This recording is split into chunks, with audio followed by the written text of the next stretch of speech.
ఆడ తర్వాత మరొక విశేషంగా ప్రాయశ్చిత్త విధుల్లో ఈ ప్రాణాయామాలు ఆచమనములు చెప్తూ తినరానివి తినడం అనేది ఒక దోషంట.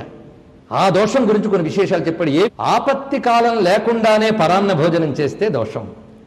ఆపత్తి కాలం లేకుండా అన్నాడు అంటే ప్రాణం దెబ్బతింటుంది అనే సమయంలో పరాన్నం తింటే దోషం లేదుట.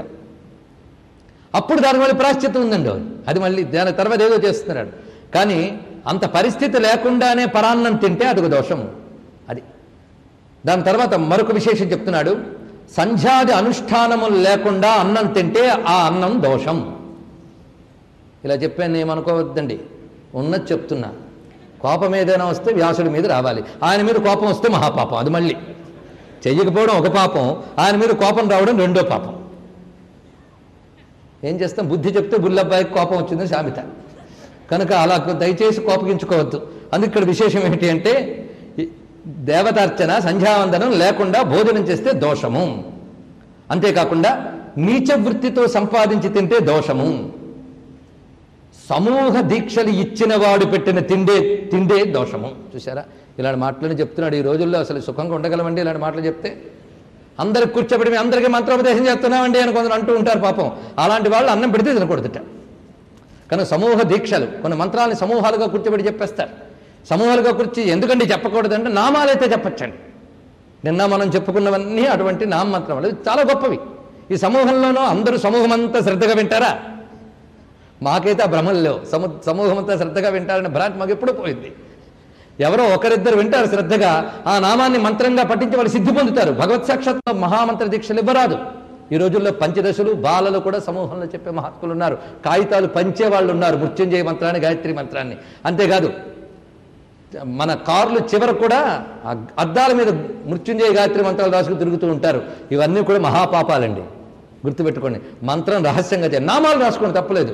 ఆ నామం అవతలవాడు అన్న పుణ్యం మీకు వస్తుంది. కానీ నియమరహితంగా మంత్రం అవతలవాడి చేతి జపింపజేసిన పాపం తెచ్చుకోకూడదు కదా. ఈ మాటలన్నీ ఈ రోజుల్లో చెప్పాలి అంటే ముందు మొహమాటం ఉండకూడదు. గురువుల యొక్క దయ వల్ల మొహమాటం లేని విద్యేదో ఇచ్చాడు, దానివల్ల ఉన్నది చెప్తూ ఉన్నాను. లేదా ఉన్నది చెప్పకపోతే అదొక పాపం కదండి, అసత్య దోషం వస్తుంది. కనుక ఉన్నదేదో చెప్తున్నాం. సమూహ దీక్షలు ఇస్తే దోషం. పేషెంట్లందరూ వెయిట్ చేస్తున్నారు క్లినిక్లో.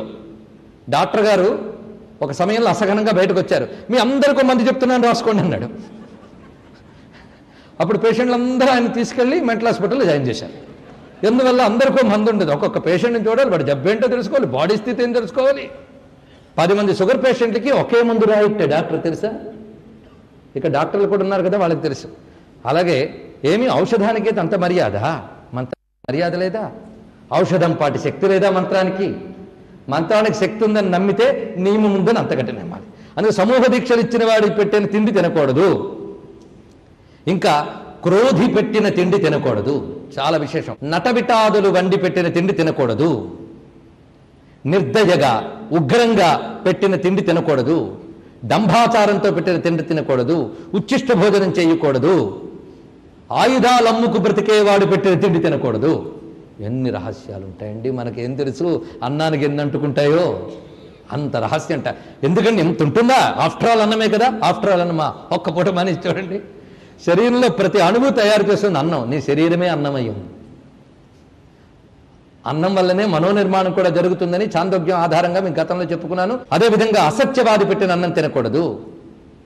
మద్యాన్ని అమ్ముకుని బ్రతికేవాడు పెట్టిన అన్నాన్ని తినకూడదు. అదేవిధంగా క్రిమి కానీ వెంట్రుకు కానీ కలిసిన అన్నాన్ని తినరాదు. ఒకవేళ మనం యజ్ఞద్రవ్యంలో కానీ అన్నద్రవ్యంలో కానీ వెంట్రుకలు కనిపిస్తే వెంటనే తీసి ఆవు నెయ్యి దాని మీద వేసి విష్ణు స్మరణ చేస్తే శుద్ధి అవుతుంది. ఇదొక విశేషాన్ని చెప్పాడు. అయితే సంఘుష్ట అన్నము ఇదొకట. సంఘుష్ట అన్నం తినరాదుట. సంఘుష్ట అంటే ఇక్కడ అన్నం వడ్డించాం వచ్చి తినేయండి అని చాటింపు వేసిన అన్నం తినకూడదుట. ఏమిటో ఏ రహస్యాలు ఉన్నాయి చూడండి. అందుకు అన్నం వడ్డించాం రండి అని చాటింపులు వేసి పిలిస్తే ఆ చాటింపు వేసిన అన్నాన్ని తినకూడదుట. ఏమిటో ఆ రహస్యం. దానివల్ల ఏ దోషాలు ఉంటాయో ఇది తెలుసుకోవాలి అంటే అన్నాన్ని ఆశ్రయించుకుని ఎన్నెన్ని శక్తులు ఆశగా ఎదురు చూస్తుంటాయో మీకు తెలియదు. అందుకు ఒకరిని ఉద్దేశించి పెట్టిన అన్నం వాడికి సద్గతులు ఇస్తాను. అలాగే అన్నం కోసమని మన కంటికి కనబడిన ఎన్నో క్షుద్రమైన భయంకరమైన శక్తులు తిరుగుతూ ఉంటాయి.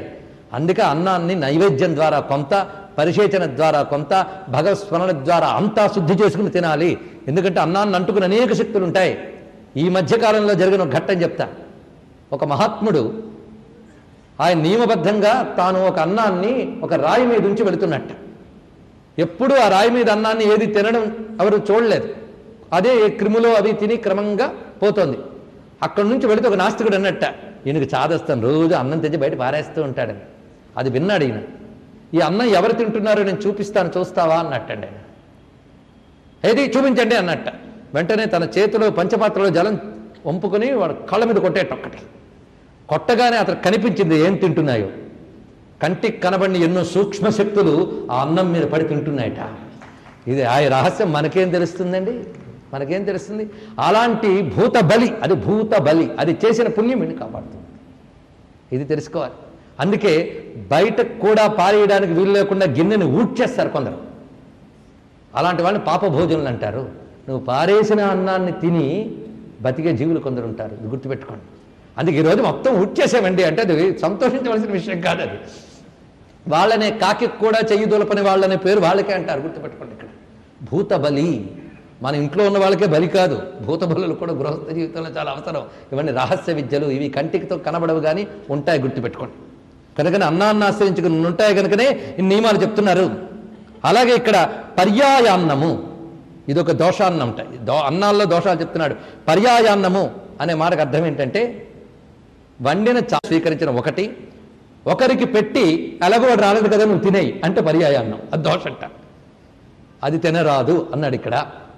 అంటే అన్నాన్ని ఎవరిని ఉద్దేశించామో అప్పుడే వాడికి సంబంధించిన లింక్ ఏర్పడుతుంది అన్నానికి. వాడికి చూసారు ఎన్ని రహస్యములు. అన్నగతమైన జీవదేహాలకి అన్నానుకున్న అనుబంధం మీద మన ఋషులు చేసిన రీసెర్చ్ ఎప్పటికీ కూడా ఏది పెడితే అది, ఎలా పెడితే అలా, ఎక్కడ పెడితే అక్కడ తినే జాతులకి తెలియదు. గుర్తుపెట్టుకోండి. ఋషులు చేసిన రీసెర్చ్ తెలుసుకోవాలా? తపస్సు చేయండి, రీసెర్చ్ చేయండి, లేదా నమ్మి బాగుపడండి. ఇంతకు మించి మార్గం లేదు. అన్న విషయంలో ఎన్ని చెప్తున్నాడు ఇక్కడ. అదేవిధంగా కొన్ని ఇవాళ ఉంచింది రేపు తినకూడదు అనే విషయం కూడా చెప్పారు. అంతేగాని అన్నం మిగిలిపోయింది కానీ ఫ్రిడ్జ్లో పెట్టుకు తిందాం ఇట్లా కూడదుట. ఎందుకంటే ఏదో ఆధునిక సంకేతాలు వచ్చాయని ఎంగిల్ని కూడా దాచుకు పెట్టుకు తినే రోజులు వచ్చాయి. ఏం చేస్తాం? అవన్నీ దోషభూయిష్టములు.